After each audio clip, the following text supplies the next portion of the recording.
প্রিয়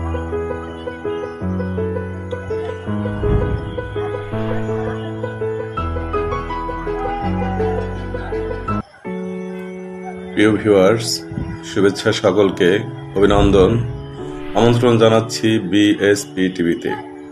আপনাদের সাথে আছি নিখিলবঙ্গ থেকে আমি এম জাহিদ আল রাজি। আবৃত্তি করব কবি সুলতান মাহমুদ বাটাজোর রচিত পৌলিগ্রাম। আঁকা বাঁকা মেঠো পথ, গাছ সারি সারি, একটু দূরে ছোট নদী, পথের আড়াআড়ি। এইখানেতে ফসল ভরা পৌলিগ্রাম, ধান পাট আখ তিল, বলবো কত নাম। থই থই করে জলে এই গ্রাম খানি, বাড়িগুলো জেগে থাকে চারদিক পানি। দ্বীপ বলে মনে হয় এই বাড়ি ঘর, শাপলা ফুটে জেগে রয় অথই জলের পর। মাথা তুলে দুলে হাওয়ায় সবুজ পাট গাছ, ফাঁকে ফাঁকে ছেলে মেয়ে ধরে নানা মাছ। শরতে ধান যে মাঠে মাঠে, চারিদিক সবুজ, বলিতে ব্যাকুল শেফালি কিয়া মন যে অবুঝ।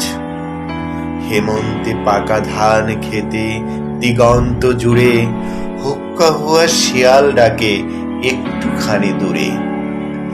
শীতে ফলে সরষে মূলা ফুলকপি আর গম, ফসল ভরা সুন্দর গাঁও নাই যে কোথাও কম। সরষে ফুলে হলুদ মাঠ, শীতের প্রায় শেষ, উদাস করে মন যে আমার হলুদ পরীর দেশ। বসন্তে বোরো ধান থাকে মাঠে মাঠে, ভীষণ তাপে মাটি তাই একটুও না ফাটে। চিরসবুজ গাছপালায় ঘেরা এই ভূমি, লতা পাতা আছে সব পরস্পর চুমি। গাছে গাছে কোকিলেরা কুহু কুহু ডাকে, পৌলি গায়ে মন আমার সারাক্ষণ থাকে। মনে পড়ে শৈশব, পড়ে মনে খুব, বৃষ্টি ভেজা দুপুরে পুকুর জলে ডুব।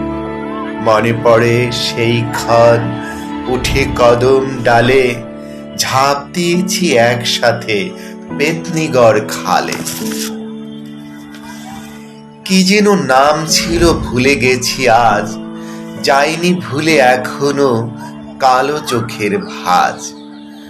নামে কি বা আসে যায় হলে বুদ্ধিমতী, নাম না হয় দিলাম আজ প্রিয় ভাগ্যবতী।